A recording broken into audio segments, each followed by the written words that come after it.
ত্যাগ আর বিসর্জন দিয়ে তৈরি হয় আপনার স্বপ্নের বাড়ি। আমরা বুঝি বলেই তৈরি করি বিশ্বমানের জার্মান প্রযুক্তির ভূমিকম্প সহনশীল থার্মেক্স রড, যা আপনার স্থাপনাকে নিরাপদ রাখে প্রজন্ম থেকে প্রজন্ম।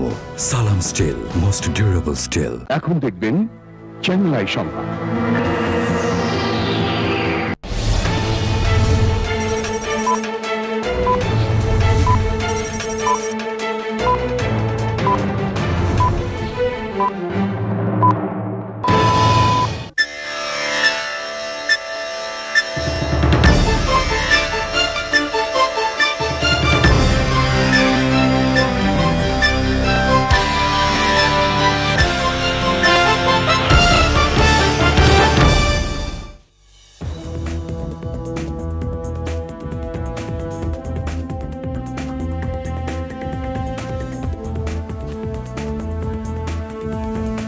আসসালামু আলাইকুম, আমন্ত্রণ চ্যানেল সংবাদের সঙ্গে আছি হৃদয় হোসেন।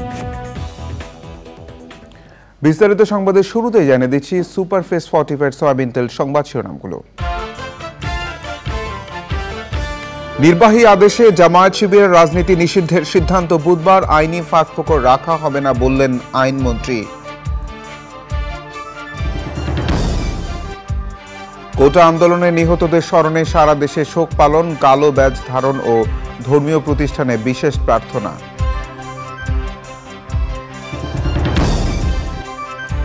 ছয় সমন্বয়ককে কোন আইনে ডিবি কার্যালয়ে রাখা হয়েছে আদালতের প্রশ্ন, সব মৃত্যুই দুঃখজনক বলে হাইকোর্টের মন্তব্য। বিশিষ্ট সঙ্গীতশিল্পী, নির্মাতা ও সঞ্চালক হাসান আবিদুর রেজা জুয়েলের মৃত্যু, চিরনিদ্রায় শায়িত ব্যান্ড তারকা শাফিন আহমেদ। এবং প্যারিস অলিম্পিকে মেয়েদের 200 মিটার ফ্রি স্টাইলে মলি ও ক্যালাঘানের স্বর্ণজয়, সাঁতারের হিতে পঞ্চম হয়ে বাংলাদেশের রাফির বিদায়। এছাড়াও নিটল টাটা বিশেষ সংবাদে যা থাকছে।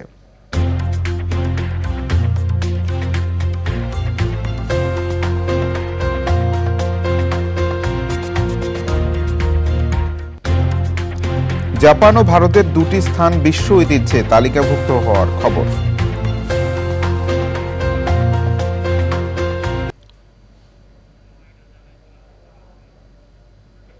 সংবাদ শিরোনামগুলো জানাচ্ছিলাম। এখনকার সংবাদ আয়োজন একই সঙ্গে চ্যানেল আই ইউটিউব চ্যানেল এবং চ্যানেল আইয়ের ওটিটি প্ল্যাটফর্ম আই স্ক্রিনে লাইভ স্ট্রিম হচ্ছে।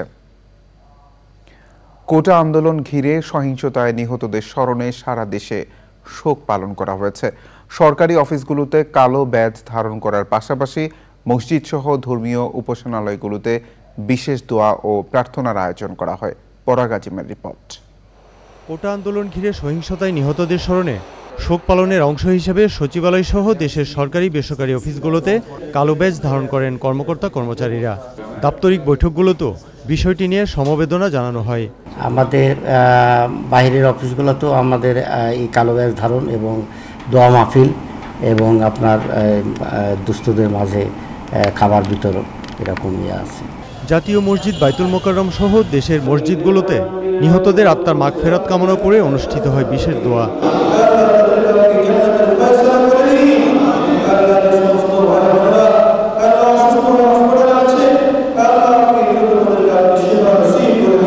সেই ঘটনার কারণে মারা গিয়েছেন তাদের বিধি আত্মার প্রতি আমরা মাগফিরাত কামনা করছি। আল্লাহ তাআলা তাদেরকে জান্নাতবাসী করেন এবং যারা অসুস্থ অবস্থায় হাসপাতালে বা যেখানে আছেন আল্লাহ তাআলা যত দ্রুত সম্ভব তাদেরকে আরোগ্য লাভ করার জন্য আজকে বিশেষ মোনাজাত হয়েছে। নিহতদের জন্য বিশেষ প্রার্থনার আয়োজন করা হয় ঢাকেশ্বরী মন্দিরে। এ উপলক্ষে সংক্ষিপ্ত আলোচনাও অনুষ্ঠিত হয়। আমরা এই বাংলাদেশে গণতান্ত্রিক শক্তি, অসাম্প্রদায়িক বাংলাদেশ এবং মুক্তিযুদ্ধের চেতনার যে শক্তি, সেই শক্তি জাগ্রত হবে। এছাড়া গির্জা পেগোডায়ও বিশেষ প্রার্থনা হয়েছে। পরাগ আজিম, চ্যানেল আই, ঢাকা। শিক্ষার্থীদের আন্দোলনে এত সহিংসতায় লজ্জিত দেশের সর্বোচ্চ আদালত। সব মৃত্যুই দুঃখজনক বলে মন্তব্য করেছেন হাইকোর্ট। 6 সমন্বয়ককে কোন আইনে ডিবি কার্যালয়ে রাখা হয়েছে তা নিয়েও প্রশ্ন তুলেছেন আদালত। এদিন শুনানি ঘিরে এজলাসে হইচই ও হট্টগোলের ঘটনা ঘটেছে। পরবর্তী শুনানি বুধবার। মাজহুল হক মান্নার রিপোর্ট। আন্দোলনকারীদের লক্ষ্য করে সরাসরি গুলি এবং বৈষম্য বিরোধী ছাত্র আন্দোলনের 6 সমন্বয়ককে ডিবি কার্যালয়ে রাখা নিয়ে রিটের শুনানিতে আদালতে কয়েকবার হট্টগোল হয়। আবেদনকারী ও তাদের সমর্থিত আইনজীবীরা ছাড়াও আওয়ামী ও বিএনপিপন্থী আইনজীবীদের ছিল ব্যাপক উপস্থিতি। শুনানিতে কোটা সংস্কার আন্দোলনে প্রাণহানির ঘটনা দুঃখজনক বলে মন্তব্য করেন উচ্চ আদালত।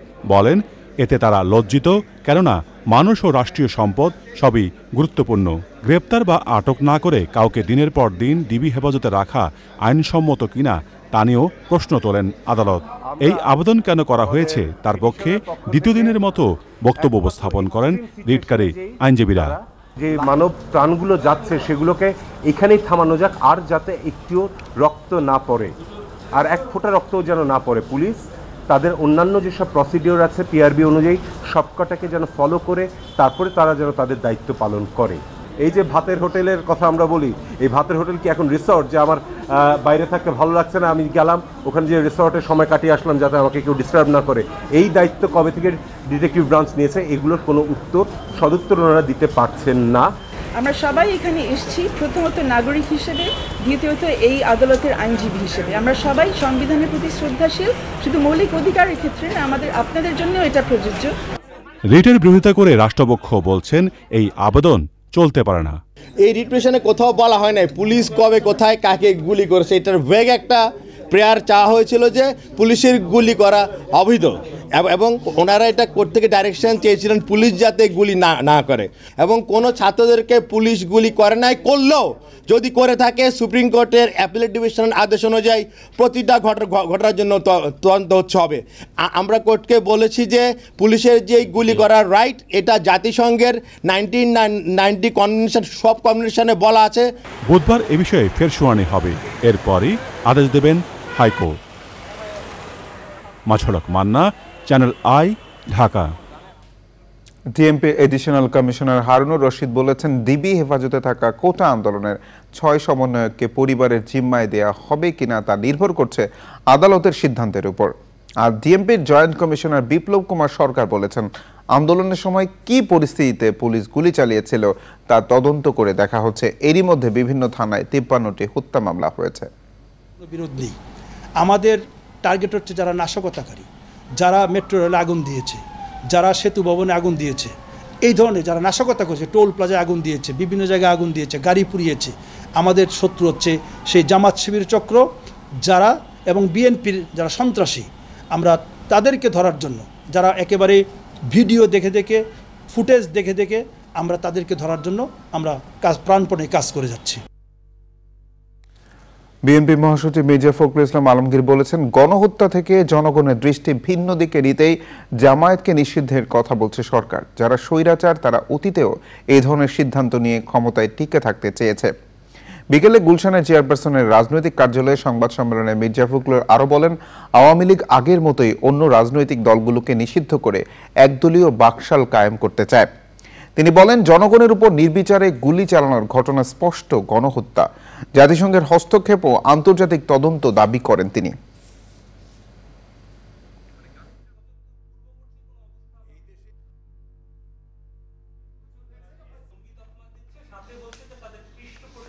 পাকিস্তান আমলে কমিউনিস্ট পার্টিকে নিষিদ্ধ করা হয়েছিল। এই ধরনের ঘটনা যারা স্বৈরাচারী, যারা আপনার ডিক্টেটরস, যারা আপনার জনগণের সঙ্গে যাদের সম্পর্ক থাকে না, তারা এই ধরনের সিদ্ধান্ত বহু নিয়েছে, এবং এগুলো কি তাদেরকে নিতে হয়। যে আমাদের বক্তব্যে আমরা খুব পরিষ্কার, আমরা বিশ্বাস করি আপনার বহুদলীয় গণতন্ত্রে, আমরা বিশ্বাস করি যে যারা যারা এখানে রাজনীতি করে তাদের অধিকার আছে রাজনীতি করার। এখন জনগণের দায়িত্ব হচ্ছে সেটা যে কার রাজনীতি সে গ্রহণ করবে, কার রাজনীতি সে গ্রহণ করবে না। সাম্প্রতিক সহিংসতায় আহত হয়ে ঢাকা মেডিকেল কলেজ হাসপাতালে চিকিৎসাধীন রয়েছেন 117 জন। কর্তৃপক্ষ জানিয়েছে, সহিংসতার প্রথম 2 দিন 15 ও 16 জুলাই আহতদের বড় অংশ শিক্ষার্থী হলেও পরের দিনগুলোতে বিভিন্ন শ্রেণী পেশার মানুষ চিকিৎসা নিয়েছেন।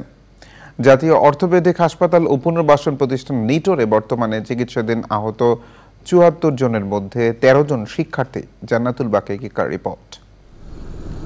কোটা আন্দোলনকে ঘিরে সহিংসতায় আহত 1073 জন চিকিৎসা নিয়েছেন ঢাকা মেডিকেল কলেজ হাসপাতালে। ভর্তি হয়েছিলেন 376 জন, আর বর্তমানে চিকিৎসাধীন 117 জন। কর্তৃপক্ষ বলছে 15 ও 16 জুলাই আহতদের মধ্যে উল্লেখযোগ্য সংখ্যক ছিলেন শিক্ষার্থী। পরের দিনগুলোতে চিকিৎসার জন্য যারা আসেন তাদের মধ্যে ছিলেন পথচারী সহ নানান শ্রেণী পেশার মানুষ। আহতদের বেশিরভাগেরই বয়স গড়ে 20 থেকে 35 বছর। প্রথম দিন তো ছাত্রছাত্রীরা আসছিল, প্রথম দিনে কিছু মেয়ে ইনজিউর্ড ছিল, আমরা ফার্স্ট এড দিয়ে তাদেরকে ওই দিন পাঠিয়ে দিয়েছি। আর 16 তারিখেও কিছু ছাত্রছাত্রী ছিল। এরপর থেকে আসলে আর ছাত্রছাত্রী ওরকম আমরা দেখি নাই, বেশিরভাগ অন্যান্য পেশার রোগীরা আমাদের এখানে ভর্তি হয়েছে। রাজধানীর জাতীয় অর্থোপেডিক হাসপাতাল ও পুনর্বাসন প্রতিষ্ঠান নিটোরে চিকিৎসাধীন 74 জনের মধ্যে 13 জন শিক্ষার্থী। মোটামুটি ভালো আছে, বেশি দামের ঔষধ দিয়েছিল এইটা ক্যান্সেল এবার কেনা লাগে না। বৃহস্পতিবার আমার শোরুম খোলা ছিল, শোরুম শেষ করে রাত্রেবেলা বাসা যাবার পথে পুলিশ দেখি নাই, কে গুলি করছে সেটা বলতে পারি না। আশেপাশে একটু দূরে বিজিবি ছিল, একটু দূরত্বে। সোজা হাইটে এসি, গল্লির ওই পর্যন্ত গিয়েছি, গল্লির ভিতরে ঢুকতে পারিনি। তারপর কোত্থেকে গুল্লি আসছে আমি সঠিক বলতে পারিনি, পিছন থেকে না সামনে থেকে, বা কে করছে বা কারা করছে সঠিক আমি কিছুই দেখিনি। নিটোরে চিকিৎসাধীনদের বয়স 20 থেকে 35-এর মধ্যে। আমি বলবো যারা এখানে ভর্তি আছে তাদের অবস্থা মোটামুটি এখন স্ট্যাবল, একটা স্থিতিশীল পরিস্থিতিতে আছে। তো এখন এই পরিস্থিতিগুলো আমরা বিবেচনা করে পরবর্তীতে তাদের যে ডেফিনিটিভ ট্রিটমেন্ট, কারো হয়তো প্লেট স্ক্রু লাগাতে হবে, এই হাড়ের যে ডেফিনিটিভ চিকিৎসাটা, এটার জন্য আমাদের একটু সময় লাগবে। নিটোরে ভর্তি আহতদের বেশিরভাগের অবস্থায় স্থিতিশীল, তবে প্রায় প্রত্যেকেরই দীর্ঘমেয়াদী চিকিৎসার প্রয়োজন হবে। জান্নাতুল বাকিয়া কিকা, চ্যানেল আই, ঢাকা। নির্বাহী আদেশে জামায়াত শিবির নিষিদ্ধের সিদ্ধান্ত হবে বুধবার। এ ব্যাপারে আইনি ফাঁকফোকর রাখা হবে না বলে জানান আইনমন্ত্রী আনিসুল হক। তবে কোন প্রক্রিয়া এটি করা হবে তা ঠিক করতেই সচিবালয় স্বরাষ্ট্র ও আইনসহ বৈঠক করেছে 11টি মন্ত্রণালয়। এর আগে গতকাল প্রধানমন্ত্রী শেখ হাসিনার সরকারি বাসভবন গণভবনে অনুষ্ঠিত বৈঠকে জামায়াত শিবিরকে নিষিদ্ধ করার সিদ্ধান্ত নেয় ক্ষমতাসীন দল আওয়ামী লীগ নেতৃত্বাধীন 14 দলীয় জোট।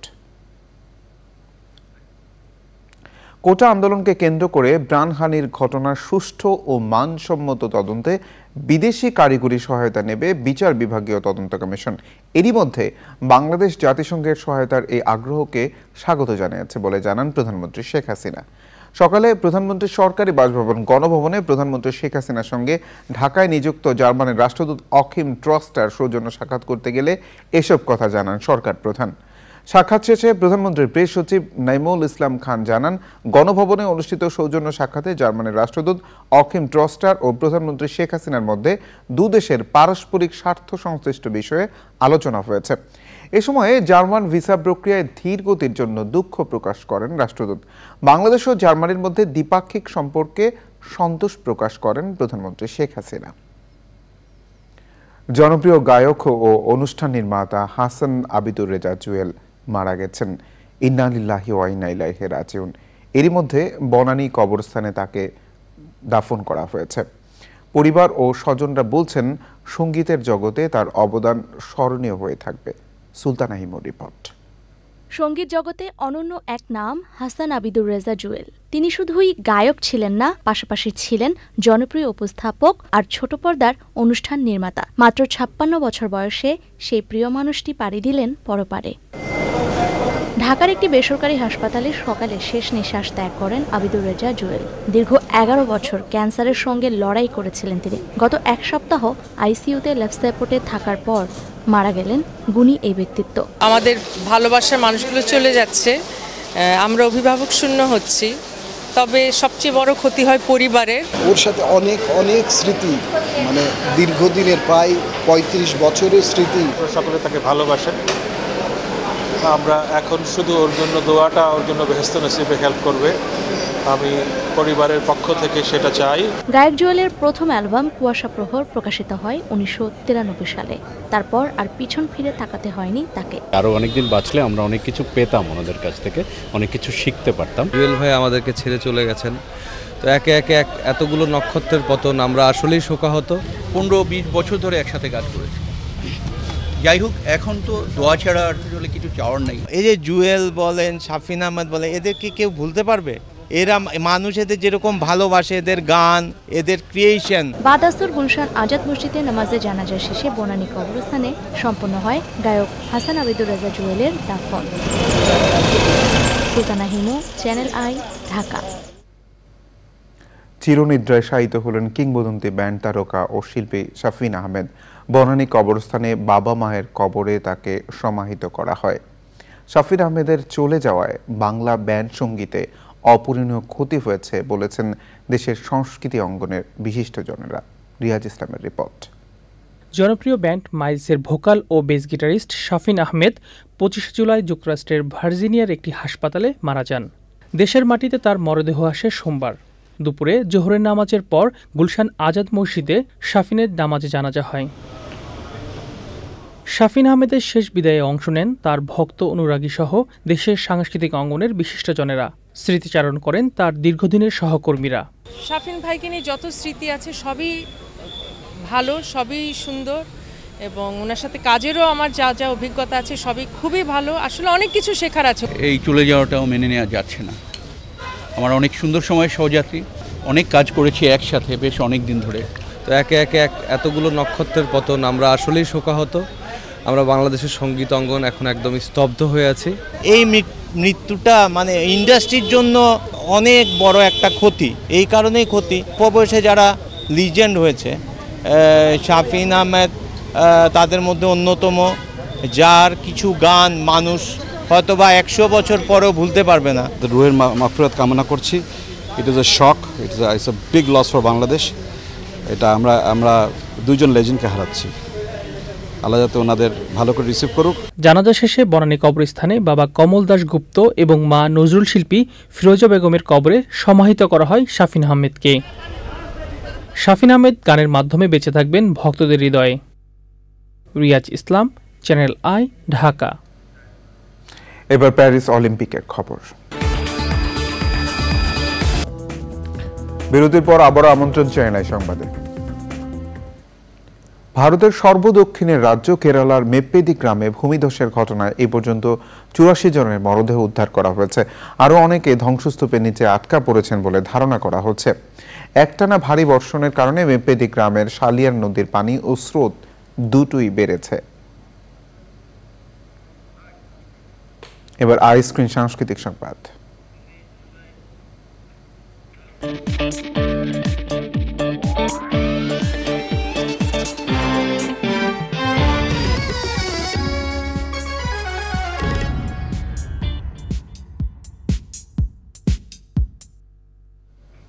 ব্যক্তিত্বের দ্বন্দ্ব, লোভ, সঠতা, অনিশ্চয়তা, ষড়যন্ত্র আর হতাশার গল্প নিয়ে মঞ্চনাটক মূল্য অমূল্য, যেটি এখন প্রদর্শিত হচ্ছে বিনোদনের স্মার্ট দুনিয়া ওটিটি প্ল্যাটফর্ম আইস্ক্রিনে। নাটকটি পরিবেশন করেছেন অনুস্বর নাট্যদল, পরিচালনা করেছেন মোহাম্মদ বারী। আইস্ক্রিন সাবস্ক্রাইব করে নাটকটি দেখতে পারবেন দর্শকরা।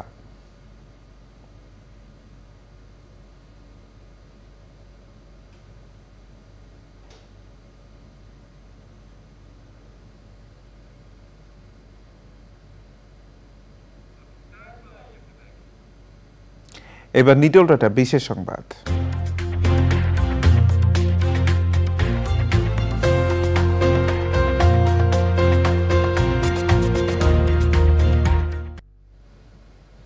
জাপান ও ভারতের দুটি স্থানে বিশ্ব ঐতিহ্যের তালিকাভুক্ত হয়েছে। ভারতের নয়াদিল্লিতে জাতিসংঘের বিশ্ব ঐতিহ্য কমিটির অধিবেশনে সর্বসম্মতিক্রমে এই সিদ্ধান্ত হয়। জাপানের নিগাতা জেলার সাদু দ্বীপে 400 বছরের পুরনো স্বর্ণের খনিকে বিশ্ব ঐতিহ্যের তালিকাভুক্ত করা হয়। 1989 সালে বন্ধ হওয়ার আগে এটি বিশ্বের বৃহত্তম স্বর্ণের খনি ছিল। উত্তর পূর্ব ভারতের আসাম রাজ্যের রাজাদের সমাধিক্ষেত্র মৈদাম বিশ্ব ঐতিহ্যের তালিকায় অন্তর্ভুক্ত হয়েছে। প্রায় 700 বছরের পুরনো এসব সমাধিক্ষেত্র অহোম রাজাদের। সেখানে 90টি মৈদামের সন্ধান পাওয়া গেছে।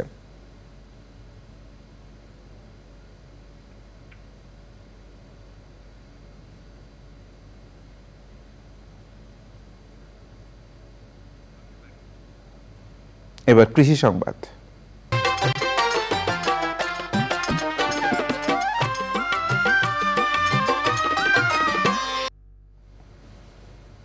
কুড়িগ্রামের অধিকাংশ এলাকায় দেখা দিয়েছে গরুর লাম্পি স্কিন রোগ। এতে গরু মারা যাওয়ায় বিপাকে পড়েছেন দরিদ্র পালনকারীরা। লিফলেট বিতরণ ও প্রচার চালিয়ে সচেতনতা তৈরি ও চিকিৎসকের পরামর্শ নেওয়ার আহ্বান জানিয়েছে জেলা প্রাণী সম্পদ বিভাগ।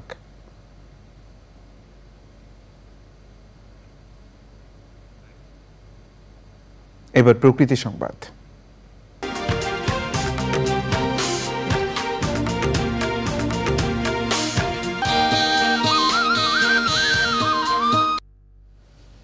বৃক্ষ দিয়ে সাজাই দেশ, সমৃদ্ধ করি বাংলাদেশ প্রতিপাদ্যে রাঙামাটি পৌরসভার প্রাঙ্গণে 7 দিনব্যাপী বৃক্ষরোপণ অভিযান ও বৃক্ষ মেলা শেষ হবে আগামীকাল।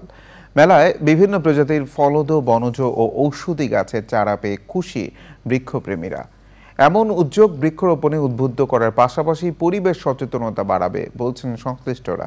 এর আগে বর্ণাঢ্য র্যালি শেষে বৃক্ষ মেলার উদ্বোধন করেন পরিবেশ, বন ও জলবায়ু পরিবর্তন মন্ত্রণালয় সম্পর্কিত সংসদীয় স্থায়ী কমিটির সভাপতি দীপঙ্কর তালুকদার।